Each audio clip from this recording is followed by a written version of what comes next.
Premier, elected members of the legislature and parliament, senators, First Nation leaders, local government leaders, ladies and gentlemen.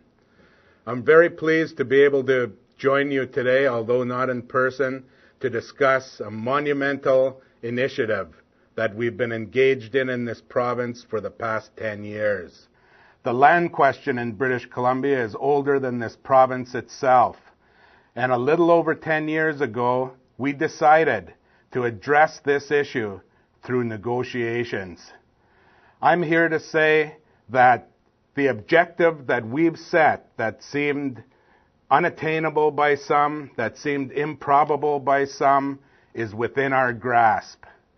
We've invested over the past 10 years much time, much effort, much political will on getting to this stage. There is nothing more to study. There are no more issues to review. All of the options are before us. The time for action is now.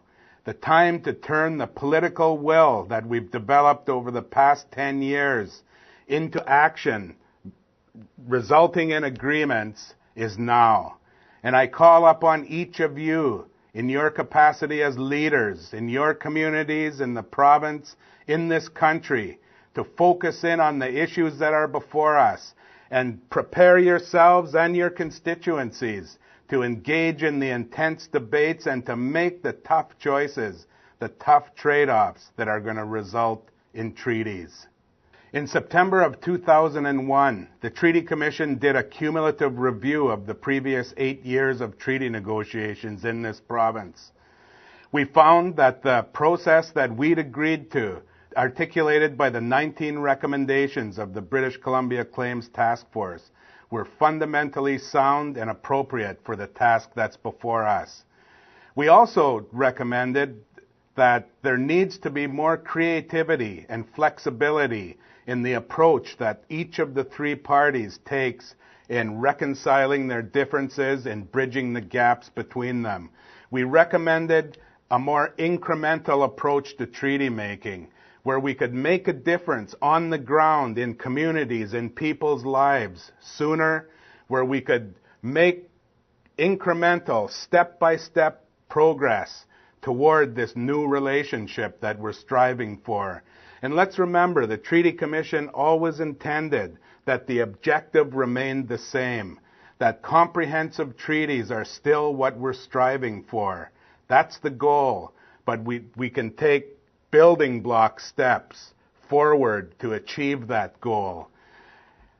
The principles, taking the cue from our review and our recommendations, worked over the next 18 months up until a few short weeks ago and looked at what it was going to take to make treaty negotiations more effective.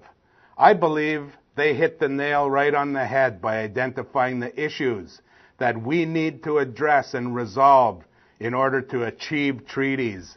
Before I take an overview of each of those issues, those critical issues as I'd call them, I'd like to relate to you some of the findings in the BC Treaty Commission's review of that past 8 years of negotiations. As I'd said, we'd found the process for negotiations fundamentally sound and appropriate.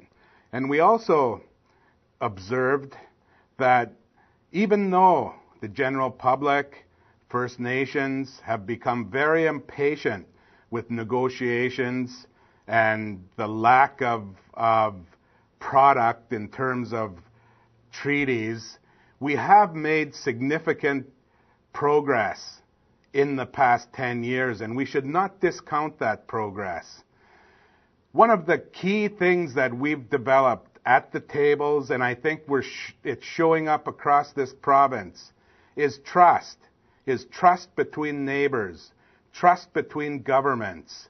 First Nations, British Columbians, Canadians have been engaged in this intense, emotional, but critical debate throughout this time. We're seeing discussions where common futures, issues that the neighbors feel strongly about, that they share in their future, differences that they need to resolve, we see them being addressed.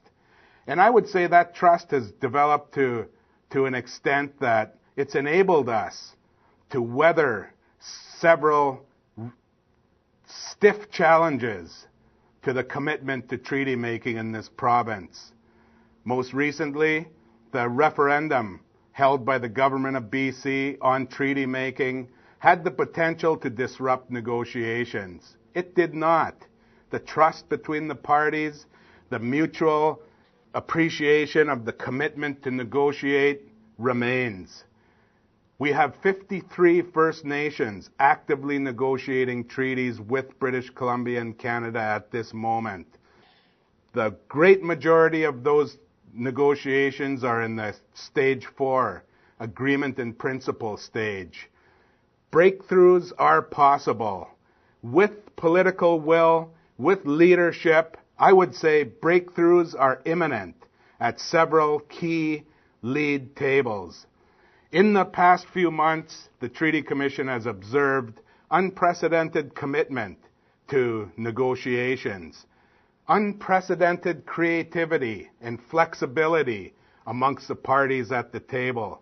I believe that this has been enabled by the good work, the huge amount of work that the principals did in developing new tools for incremental treaty making, new tools to enable their negotiators to listen to each other, to understand each other, and come up with solutions, with options for reconciling their divergent viewpoints.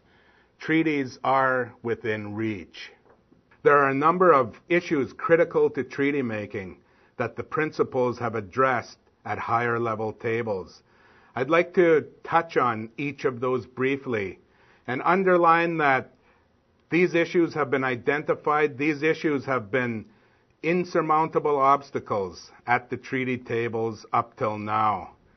And even though we've had a full and frank discussion of the differences around the table on these issues, and we've laid out some options for resolution at the treaty table, let's remember we're not there yet.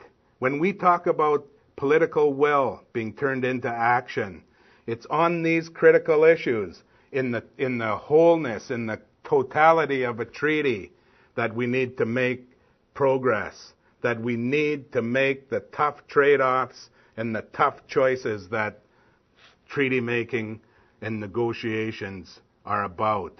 I'd just like to run through some of those issues. I'm talking about the issue of certainty.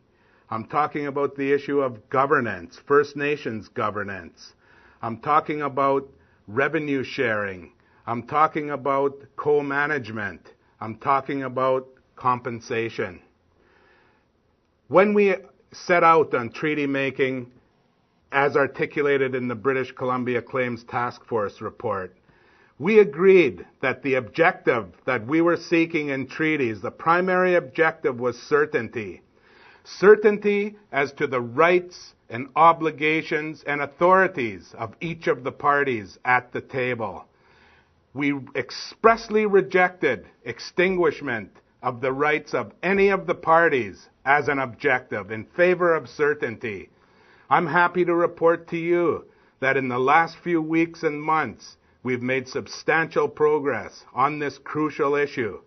I was a guest of the government of BC at an open cabinet meeting when Minister Plant announced on behalf of the BC government that for the government of BC, extinguishment is not on. Extinguishment is not the preferred option of the government of BC to achieve reconciliation with First Nations. Instead, the government of BC, on behalf of the people of BC, choose to pursue their objective of certainty, including economic certainty, through good, productive, positive relations with First Nations.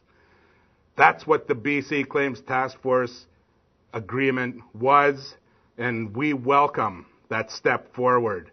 And we challenge each of the parties to match that perspective, to match that commitment. And in that way, we can bridge this issue at the treaty tables, this linchpin issue at the treaty tables that's going to allow us to move forward on a number of other crucial issues. Another issue is governance. The treaty process in British Columbia is unique in that at the same table as we're discussing territorial issues, lands and resources, at the same table we're discussing governance. And here in BC, we have an opportunity to lead the country on this issue. And I say that with some urgency. We must remember that treaty making inevitably is about nation building from the First Nation perspective. And our challenge in treaty making is to relate nation building directly to good governance. British Columbians want good governance. Canadians want good governance. First Nations want good governance. We need to define these, agree on them, and harmonize them. We've seen significant new tools with Canada's legislative initiative around the First Nations Governance Act, which can be used as an enabling tool for incremental steps in the governance area. And I believe that despite our differences, and our differences between the parties on governance are significant, but there's a huge area of progress, smaller steps, incremental progress, building capacity, building institutions, working with each other on the ground, First Nations and local governments, First Nations in the province, First Nations in Canada. We can build good governance for all of us. That opportunity is in front of us. We have the tools. Other crucial issues in the budget speech from the legislature a few short weeks ago, the province of British Columbia signaled their willingness to come to the table and discuss and implement revenue sharing with First Nations. This initiative has been called for by Canada for a number of years. It's supported by Canada, and it's a necessary step to moving forward on treaty making in British Columbia. It's certainly a welcome step. And as we move to achieve the certainty for economic certainty, certainty on the land that Canada and British Columbia desire, we can increase the economic pie in this province and bring First Nations into the mix, into the revenue sharing mix, and find ways of defining those revenue sharing arrangements and protecting them in a treaty that will allow us to move forward with good relations, with cooperative, positive relations into the future.